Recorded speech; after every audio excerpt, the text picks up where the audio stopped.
Hi, I'm Tomomi from Loving Life in Tokyo. There's so much that's amazing about living in Japan.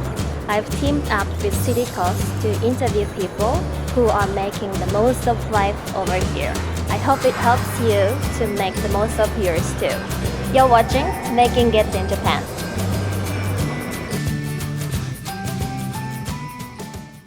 Hello everyone. I'm with An today, who runs a company called Arigato Japan, which provides food tours in Tokyo. So hello An-san. Hello. Hi, Thanks. everyone. Thank you so much for coming today. Oh, my I'm pleasure. so glad to have you today. So first, could you tell us about yourself and your company a little Okay. bit, please? Yeah, so my name is Anne. I've lived in Japan for 18 years now. 18 years. I'm originally from the Philippines. I came here when I was 18 years old. Arigato Japan is actually my second business. I do run an online business that I've had in the last 10 years. Arigato Japan offers food tours all over Japan. Yes. Originally we started in Tokyo, but now we have food tours in Osaka, Kyoto, and soon to open in Sapporo and Hiroshima. That's so exciting. It is very exciting. When did you start this business? We are very new. So we started, I would say, 8 months ago. 8 months ago. Yes. Yeah. Your business is growing really fast. I work very hard. So it started because I traveled to Europe. Got married 2 years ago, and I told my husband, let me go on my one last trip, or one last hurrah. Like I went to Europe for 1 month. Yes, did a lot of food tours and cooking classes, and then eventually I came back home, so happy, telling him, oh, we have a new business. I think you have to be a people person to run something like this. In my past travels, I met a lot of people, and I really had a great time. And I thought about, having the same experience, in Japan to foreigners who are traveling here. That is the full concept of Arigato Japan. But starting a new business in other countries is not easy, right?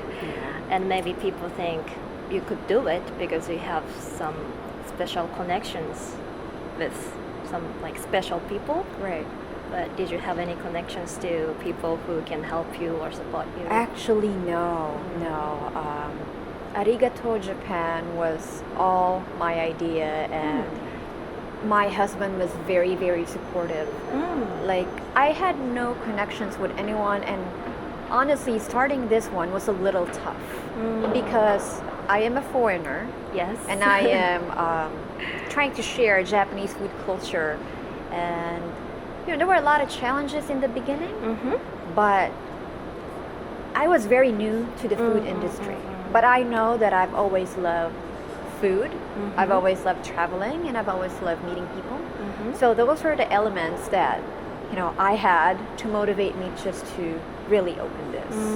If you are a traveler and you love meeting people and you love food, then why not open your own food business? But what about your feelings, emotions? Did you have any concerns about starting a new business? Any negative comments from yourself or people around you? Actually, no, because I've always believed that owning your business is so much more liberating. Because I did work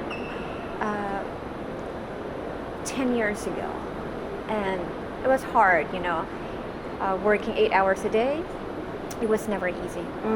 So I always thought that, one day I'll open my own. And no, there were negativities in the beginning, but I just pushed forward. So you said at the beginning it was really hard. Yes. But did you have any feelings, or did anything happen when your business started going well?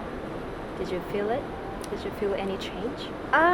Okay, so to open a food tour, usually something like this, you need to have reviews, you need to have photos.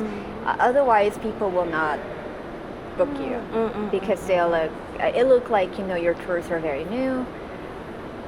It was hard because someone will show up on a food tour and I'll have one person or two people. They're like, so where's the tour? Where's the group? You are the group. So those things were very hard in the beginning, and you didn't have any photos to show. Nothing on your website, nothing on your Facebook page or your Instagram or your Twitter account. So it didn't look so reliable in the beginning, just because you didn't have people like trusting you. The first, Yes, it's very difficult. yeah, the first 6 months or the first 4 months, it was very, very tough. Like I had to reach out to so many people, Facebook groups, many organizations, and each day I just didn't stop trying because, like I said, you'll never know who will really help you at the end of the day or who can help you. So, yeah, in the beginning, the first 4 months was extremely tough. Okay. So, what do you think is the main reason that you could succeed to this point? The main reason, or I would say it's my hard work and perseverance. I just never stop trying. If there's a roadblock in front of me, I never give up. I will find ways to overcome any difficulty in life, because I didn't have a very easy life growing up, and I felt like the challenges that I had, they sort of like prepared me for like harder things in life to come. And it's always my mother. Unfortunately, she's no longer with us. It's always my mother who, like, whenever I have like huge problems, or whenever I have any low points in my life, I just think of the sacrifices that she made, and that at this point, should I really just give up, or should I just push forward and maybe this is a bad day, tomorrow will be a better one. I do have a lot of like moments when sometimes you really just don't know what to do anymore. Running a business is never easy. Sometimes you think everything is so smooth sailing, and then there'll be a problem that will come out of nowhere, and you have to have you have to be very strong when you're running a business, because you're handling people, and if you're in the service industry, it's always very hard. So, what about the future? The future? What excites you for your future? Well, I do hope to cover more places in Japan, as far as Okinawa or Kagoshima. Yes. Because I do believe that, the regional, we always talk about the regional food on our food tours, and like the seasonal food of Japan, and the beauty of living in Japan is that you really get to experience food from all over. Like I was just in Kyoto and I couldn't stop eating the tofu, like the matcha. And these are things that, and you go to a certain prefecture and you go to Sapporo and you just enjoy all the amazing seafood. This I think makes Japan very good on so many levels when it comes to food, because Japan has so much to offer and everything is fresh. I could talk about the food like on and on and on. But yeah, I hope to be able to open more tours in the future, and I would love to be able to share these experiences to foreigners who are coming to Japan and be a part of their travels, because there's nothing better than being able to make someone happy because they tried the best sushi or the best ramen on their stay in Japan. That's wonderful. Okay, so my last question is, Yes. So you had these hard times before in your life, and especially, I don't know, in maybe Tokyo, after you come to Japan. Yes. I'm sure it's very hard to get used to this new culture and make connections to people and starting a new job, new business. So if you could go back and meet yourself during these hard times, what would you say to her? So the first business that I opened, like I said, I opened that about 10 years ago. It was just hard because I remember I had to sponsor myself. So you have to have like a lot of money, and it was just so hard. I spent 8 years, teaching. Maybe one thing that I would do is probably not spend 8 years and just really follow my dreams, because for 8 years my gut always told me you should open something, you should open a business. I wanted to do something like that in Japan, but what do you do when opening a business?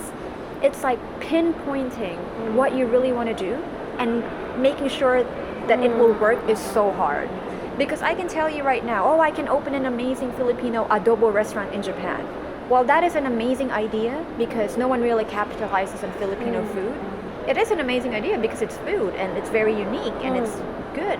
The question at the end of the day is that, is it really feasible? Can you really sustain this?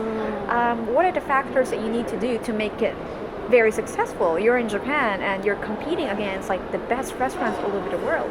So having just like the most amazing idea doesn't always cut it. You have to be able to find ways and means for that business to actually succeed. So I would say that, looking back, I wish I had acted on my dream earlier. But I am where I am right now just because I think I never really gave up, and whatever experiences or lessons that I learned in 8 years of teaching, whether that means preparing me and talking to people, because I was very shy. I mean, a little not too confident when meeting people sometimes, but I think my teaching sort of like prepared me to interact with people, to have better people skills. So at the end of the day, I am thankful for all of the experiences, and I think anything that will happen in the future or that is happening every day will always make you better in what you do. So yeah, I think that's it. So if people want to join your food tours, what should they do? Okay, to join our food tours, well, you can find us online. You go to Google, just type arigatojapan.co.jp. If you have any friends and families who are coming to Tokyo, don't wait for the Olympics, okay? Yeah, we are already in business. We are here. But even for those who just moved to Japan and want to experience the food culture, please go to our website. Thank you. Okay. So thank you so much for coming today. My pleasure. It's fantastic. Thank you so much. I will see you at the tour. Yes, absolutely. So, thank you very much. Thanks for watching Making It in Japan. Don't forget to like the video and subscribe to the channel. See you next time.